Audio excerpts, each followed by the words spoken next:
Assalamualaikum warahmatullahi wabarakatuh.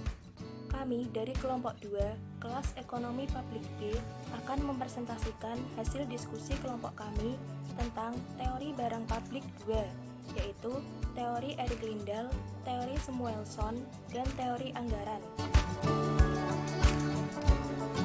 Perkenalkan, nama saya Silviana Dewi, NIM 4119038. Di sini saya akan menjelaskan tentang teori Erik Lindahl.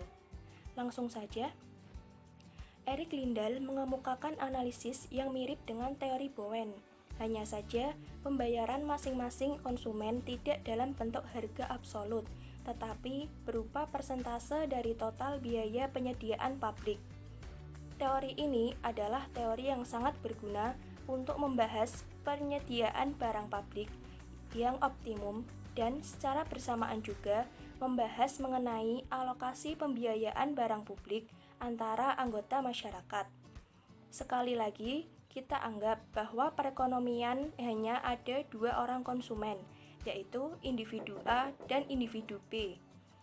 Analisa Lindahl didasarkan pada analisa kurva indiferen dengan anggaran tetap yang terbatas atau fixed budget constraints. Berikut contoh kurva indiferen dari konsumen A dan konsumen B. Sumbu mendatar jumlah barang publik.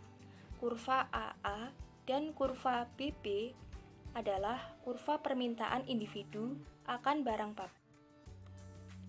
Jika kurva tadi digabungkan, maka akan didapatkan kurva yang terlihat seperti gambar berikut ini. Dari gambar tersebut dapat diperoleh yang pertama, pada titik F, konsumen A bersedia membayar 100% dari biaya total penyediaan barang publik untuk barang publik sebanyak OAF. Pada titik H, jumlah barang publik yang diminta konsumen A adalah OAL dan ia bersedia membayar 100% dari biaya total penyediaan barang publik. Sedangkan konsumen B bersedia membayar OB T1% untuk jumlah barang publik yang sama. Penerimaan pemerintah lebih besar dari biaya yang dikeluarkan, yaitu 100% ditambah OBT 1%. Kelebihan penerimaan ini dapat digunakan pemerintah untuk menambah jumlah barang publik. Pada jumlah barang publik sebanyak OAL1, konsumen A bersedia membayar 70% dari biaya penyediaan barang publik. Sedangkan konsumen B bersedia membayar 60% dari biaya penyediaan barang publik. Berapa penerimaan pemerintah? Bandingkan dengan biaya penyediaan barang publik oleh pemerintah. Bagaimana kemungkinan pemerintah untuk menyediakan tambahan barang publik? Pada titik E, konsumen A bersedia membayar OATE persen dan konsumen B bersedia membayar OBTE persen. Pada titik E, pembayaran dari A dan B adalah 100%, OATE plus OBTE, atau sama dengan biaya yang dikeluarkan untuk menghasilkan barang publik sebesar OLE. Pada persediaan barang publik sebanyak OL2, biaya yang diperlukan adalah L2Z. Individu A hanya bersedia membayar L2Y dan individu B hanya bersedia membayar ZX, sehingga pemerintah defisit sebesar XY% dari total biaya. Kelemahan dari teori ini hanya membahas mengenai barang publik tanpa membahas mengenai penyediaan barang swasta yang dihasilkan oleh sektor swasta. Selain itu, kelemahan utamanya adalah penggunaan kurva indiferen. Sifat barang publik, yaitu tidak dapat dikecualikan, menyebabkan tidak ada seorang individu yang bersedia menunjukkan preferensinya terhadap barang publik. Kritikan lainnya ialah teori ini hanya melihat penyediaan barang publik saja, tanpa memperhitungkan jumlah barang swasta yang seharusnya diproduksi agar masyarakat mencapai kesejahteraan optimal.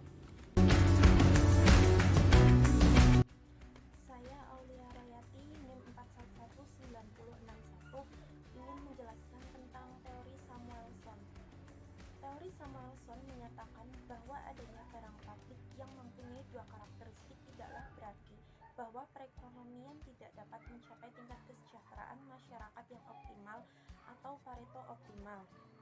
Pareto optimal adalah perubahan kondisi perekonomian yang menyebabkan paling tidak salah satu orang akan menderita kerugian. Kondisi Pareto optimal akan terjadi dengan menggunakan tiga kurva sebagai berikut. Panel A menggambarkan garis kemungkinan produksi barang swasta dan barang publik serta kurva indifference bagi individu R. Panel B menggambarkan kurva indifference individu R akan kedua jenis barang tersebut. Panel C menggambarkan kurva indifference untuk individu S.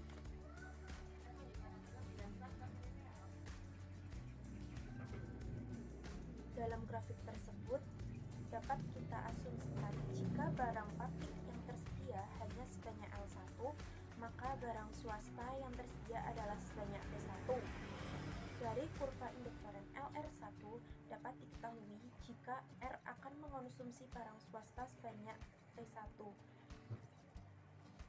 sehingga sisa barang yang ada yakni T1 min T2 sama dengan T3 akan diasumsikan oleh S. Dengan asumsi yang sama, jika barang publik yang tersedia adalah sebanyak L2, maka R akan mengonsumsi barang swasta sebanyak T4 dan S akan mengonsumsi sebanyak T4 min T5 sama dengan T6.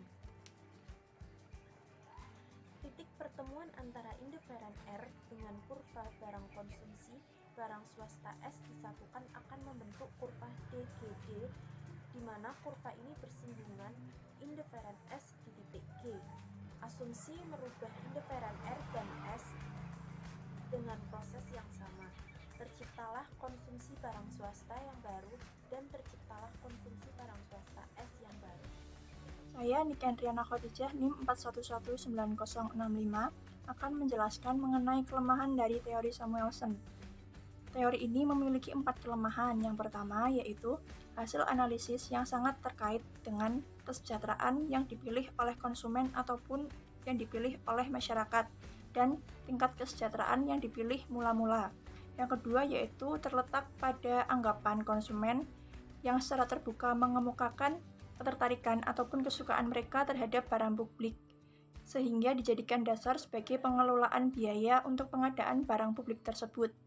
Selanjutnya yang ketiga mengenai Samuelson ini menunjukkan tingkat kondisi Pareto optimal tetapi tidak tahu ataupun tidak menjelaskan mengenai perbaikan ataupun penurunan dari kesejahteraan masyarakat. Selanjutnya untuk yang keempat yaitu barang publik yang dibahas dalam teori ini adalah barang yang mempunyai sifat kebersamaan atau barang publik yang dipakai oleh konsumen dalam jumlah yang sama. Perkenalkan, nama saya Arinda Deviana, NIM 4119041. Di sini saya akan menjelaskan mengenai teori anggaran. Pada teori ini diterangkan bahwa penyediaan barang-barang publik melalui anggaran. Teori anggaran didasarkan pada suatu analisa di mana setiap orang membayar penggunaan barang publik dengan jumlah yang sama, yaitu sesuai dengan sistem harga untuk barang-barang swasta. Teori ini merupakan teori yang analisa penyediaan barang publik sesuai dengan kenyataan. Hal ini dikarenakan bertitik tolak pada distribusi pendapatan awal di antara individu-individu dalam masyarakat, dan teori ini juga dapat digunakan untuk menentukan beban pajak di antara para konsumen untuk membiayai pengeluaran pemerintah. Adapun kelemahan teori ini adalah digunakannya kurva indifference sebagai alat analisis, di mana alat ini kurang bermanfaat untuk diaplikasikan penggunaannya dalam kenyataan sehari-hari. Pada dasarnya, semua analisis dalam teori ini yang telah dijelaskan di atas menggunakan kurva permintaan atau kurva indifference yang dalam pelaksanaannya tidak dapat dilakukan pengukuran secara empiris. Oleh karena itu, teori ekonomi dianggap tidak mampu dalam memecahkan masalah alokasi sumber-sumber ekonomi untuk menghasilkan barang publik dan swasta secara empiris. Sehingga dalam pemecahannya dapat dilakukan dengan proses politik, yaitu melalui voting. Namun, voting juga tidak dapat memberikan pemecahan masalah dengan tepat kecuali masyarakat memiliki suatu preferensi yang identik sehingga dapat dicapai suatu hasil secara aklamasi. Aklamasi merupakan suatu pemungutan suara di mana 100% orang setuju diadakannya suatu proyek merupakan cara yang paling baik. Aklamasi ini dapat melindungi golongan minoritas dalam suatu masyarakat. Dengan aklamasi, kepentingan suatu minoritas juga terjamin, namun aklamasi ini sulit untuk dapat mencapai suatu keputusan, terutama jika jumlah pemungut suara dalam jumlah yang besar sekali.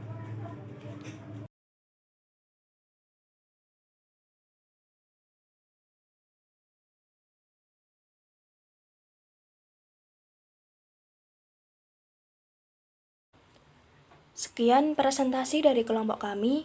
Apabila ada yang perlu ditanyakan, silahkan ditanyakan di grup WA. Kurang lebihnya mohon maaf. Wassalamualaikum warahmatullahi wabarakatuh.